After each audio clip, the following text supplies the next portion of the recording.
pas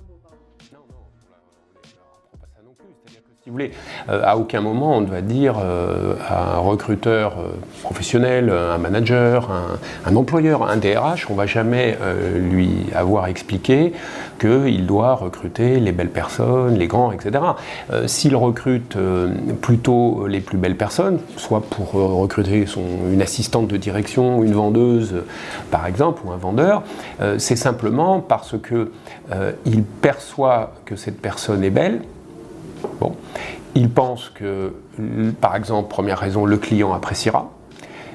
Ça, il le perçoit intuitivement, c'est sa conviction. Et puis deuxièmement, il l'est lui-même sans s'en rendre compte, mais il ne le sait pas en général, il est simplement trompé. Il va trouver cette personne intéressante, intelligente, compétente, et en fait, il ne se rend pas compte que c'est simplement parce que cette personne a un visage attractif. Le recruteur ou le DRH est simplement séduit, et il associe du coup des qualités à la personne qui est séduisante, et il ne se rend pas compte que c'est ce qui est en train de se passer. Donc il y a beaucoup d'inconscience, si vous voulez, dans ce qui se passe, et le problème c'est que les DRH et les recruteurs sont très très peu sensibilisés à cette question.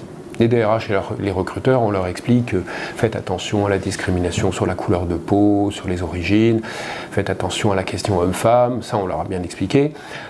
Pour le reste, ils sont assez ignorants des effets de l'apparence physique, souvent ils le nient d'ailleurs. Ou alors certains d'entre eux disent mais c'est tout à fait normal, on a raison de faire comme ça et on a le droit de recruter une belle vendeuse ou une belle hôtesse d'accueil pour séduire le client.